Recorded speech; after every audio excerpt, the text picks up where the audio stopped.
is Roger Green, host of the Surfing the NASH Tsunami podcast. This weekend, we are offering 4 conversations from episode 14, in which Louise, Campbell, Jörn Schattenberg, and I take a look at the highlights of what should be a very exciting second quarter. Since we didn't post this episode until Friday afternoon, we will forego the Vault episode for a week, and it will return next week at the back end of our Liver Forum 14 session. After I start this conversation by regaling our audience with the travails that Jörn Schattenberg faced in getting home from California last weekend, and Louise Campbell discusses her upcoming ski trip in Western Canada, one going from Europe to the West Coast, the other going from the West Coast to Europe. Jörn starts the actual content portion of our meeting by recounting some highlights from his attendance at the 3rd Annual Liver Connect Conference, organized by the Chronic Liver Disease Foundation, and the subsequent AASLD Emerging Issues Conference on NASH cirrhosis. He focused largely on the cirrhosis meeting, which encompassed the latest and hottest in cirrhosis drug development and disease understanding. He was particularly intrigued by a powerful presentation from our friend Scott Friedman, in which Scott shared the concept of hot versus cold fibrosis in terms of describing different pathophysiological progressions and how this might influence developing targeted therapeutics for inflammation versus for fibrosis. This strikes me as a clarion call for combination therapy with agents addressing different needs in the complex that is cirrhosis. And as a group, we focus on how to develop and stage combination trials that will address inflammation and fibrosis in parallel with different agents. The rest of the session includes our icebreakers with good personal news from some of us and some great news from me about increases in podcast listening and downloads. The next 3 months promise an array of exciting events here in Nashville, conferences, papers, and perhaps a key, really exciting regulatory milestone. You can hear the excitement and enthusiasm in our voices and our manner, so just sit back, listen, enjoy, learn, and when you're done, join the dialogue on our LinkedIn discussion group.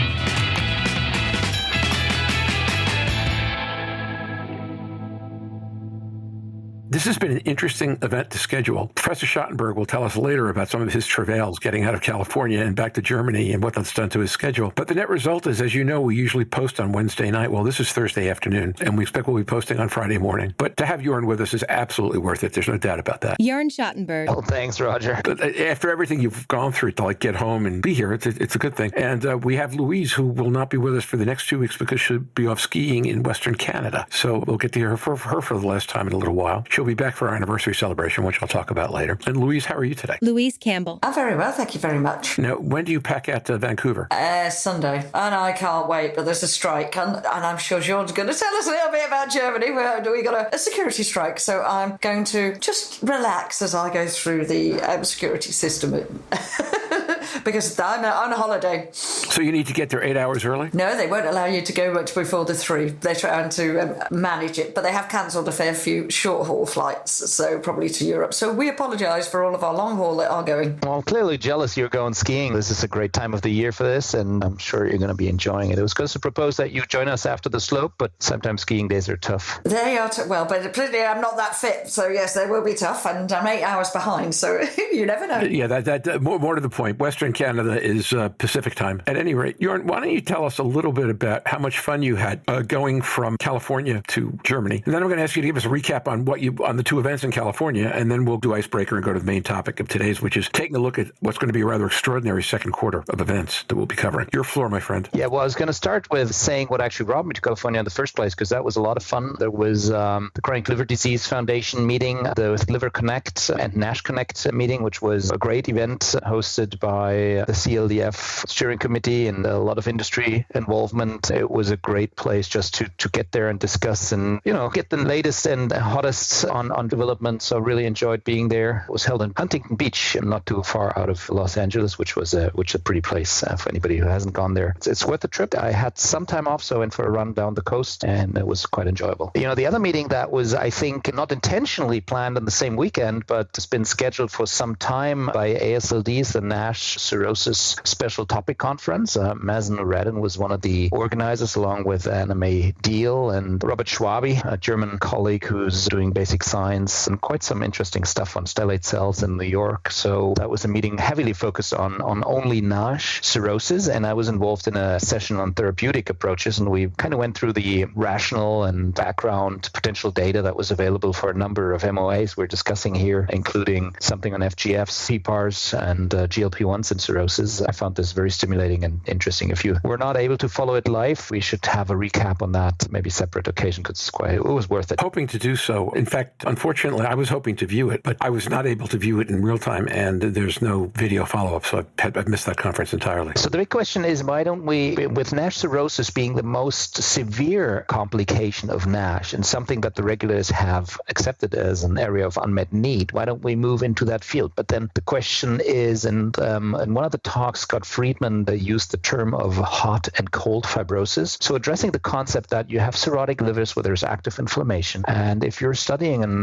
MOA that will bring down inflammatory changes in the liver, that's probably very useful in hot fibrosis. However, there's a clear condition when the so-called cold fibrosis is just progressing, fibrosis progression or cirrhosis progression, because stellate cells are talking to each other, and it's not even necessary to have the outside insult anymore. And I think pathophysiological, that could be a different spectrum, in particular if you're trying to apply a drug and stop fibrosis progression or cirrhosis progression. And that concept, again, the ability to have these brilliant basic scientists, and Scott really, we had him on the podcast before, did such an amazing job in detailing some of those aspects, what he thinks where the field will go. I highlighted that. And I think from a drug development perspective, a clinical researcher, it's very intuitive that there are certain diseases that are more responsive to an anti-inflammatory, even the stage of cirrhosis, but then there's the point where probably the cirrhosis buildup is the most pressing problem. And I can't say that we have quite figured out yet which, if we take the biopsy, we stage it by fibrosis stage, the patient goes into the trial. If we see all components of the NAS, there's probably a spectrum within that. That's also related to differences in treatment response, obviously. That would virtually scream for some kind of combination therapy, right? Because if you have to deal with inflammation and you have to deal with fibrosis at the same time, that might be two different agents or maybe three different agents. You're right. And that's what the panel discussion was all about. So in the session I was involved, each speaker, there was Mazen Nourad and there was Naeem Al-Khouri, Manal Abdel Malik presented on PPARs. Each of us, I did the GLP-1 part, each of us detailed one MOA. And we kind of figured, in particular, if we have multiple drivers, the way forward is to combine this. Of course, that's the big question,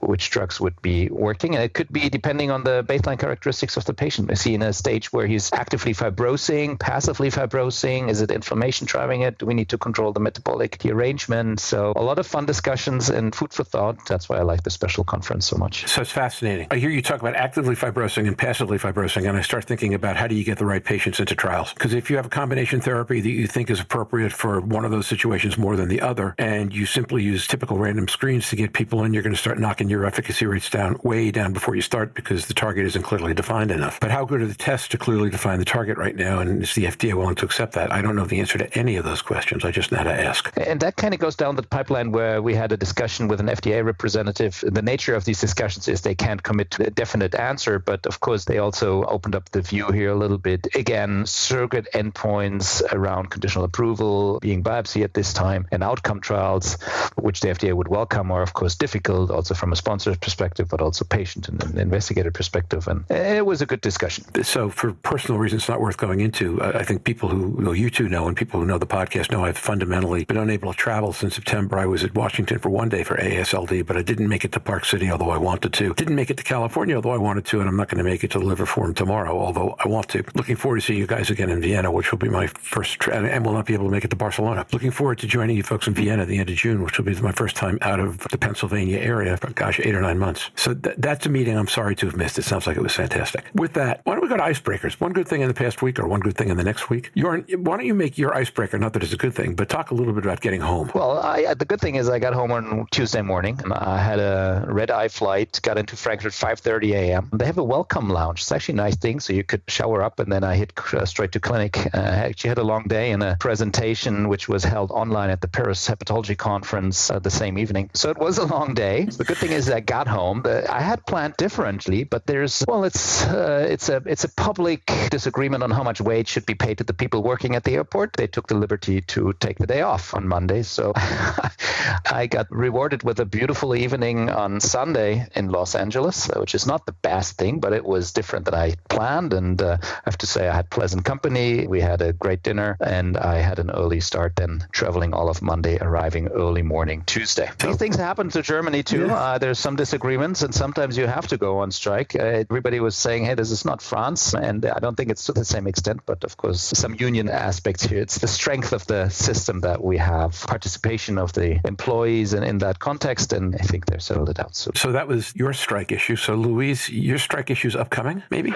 Yes. Well, no, it's going ahead. It'll just be an inconvenience, but no, I think we've got a lot of that at the moment. But Jörn was the only person I know who could make a strike sound so polite and welcoming. And you have our king in your country who was doing a little bit of the political manoeuvring, both laughing at each other and with each other. I thought that was quite a nice comment between Germany and the UK. His first official visit, because of course of the issues in France currently, a little bit more extreme than but we've had a number of strikes. But I suppose my icebreaker of the week is we've all been contacted, or we're trying to contact all of the nurses from my set, and the photo of our first photo of the combined set of 49 nurses back in the day. Even my husband couldn't pick me out. I had dark hair and a lot of it, and call me Farrah Fawcett. I am naturally a brunette, and he couldn't.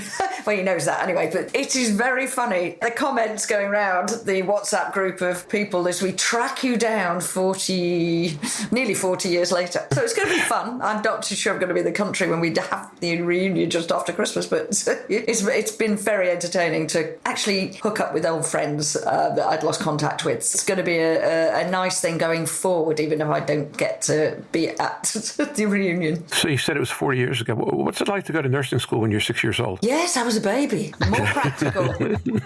More practical. That's all I can say. And I'm not against academic learning, but I do think we need to put a bit more practicality back in rather than tick lists. Those are just my views, but I know a lot of, Look, most people have actually probably left nursing. I'm one of the few that's still here. And in your case, really only kind of, sort of, right? I mean, you're still in nursing, but not in the same sense that you were. No. All right. So I'll make my icebreaker, my positive thing, actually about the podcast. After chasing a bunch of attendance records for this podcast, we seem to hit them all in 1 month, 1 quarter. We never quite got to 25,000 in a quarter before. The last 2 quarters, we were 24 something, but this one we're at about 28 something, maybe 29 when the quarter ends tomorrow. And we've never been over 10,000 in a month, and we are over 10,000 this month, despite the fact that we're posting our last episode on Friday morning, the 31st, instead of Wednesday evening, the 29th. Through the first 28 days, we were averaging 350 downloads a day, roughly. And the best previous month we'd ever had was about 325, and that was last month, and the best we had before that was 310. So obviously that's picking up. We had started picking up at an increasing rate followers on LinkedIn. I think 110 of those in the last quarter, which is the biggest quarter since the first quarter that we actually took followers through LinkedIn. And we've been growing our subscriber base, which you can only get into on the website by giving us email information, at about 10 a week or 15 a week, which was 3 to 4 a week before this quarter. So thanks everybody who's just joining us now for the first time, and thanks everybody who's been with us for a long time and told your friends and colleagues about us, which is why they're now joining us for the first time. And thank you to Louise and Jörn who make all this possible, and also to Jake and to Mike and to Eric and to Steve and everybody else in the background. Congrats to the team. I think it's the people that are not on camera on tape here that really make magic out of this, and it's great to hear that season 4 really brings us to new records. You could have argued this is something you don't see post-COVID anymore, but I'm happy to hear that we're reaching out. So, Jörn, my favorite conversation of the week was the one with you coming back from California and saying, you'd think as long as we've been doing this, people will get tired of it already, but they keep telling me they really like it. So let's keep going. And now, back to Roger. We hope you've enjoyed this recording. If you have any questions or comments about the content of this conversation or the entire episode, please put them in the review section of the page from which you downloaded this conversation, or send an email directly to questions@surfingnash.com. Next week, we'll be joined by our friend Veronica Miller and others who participated in what promises to be a truly exciting, even inspiring Liver 14 meeting in Washington, D.C. this weekend. The meeting should be great, and the session on it should be among our best. So, until then, stay safe, surf on, and we'll see you on podcast. Bye-bye now.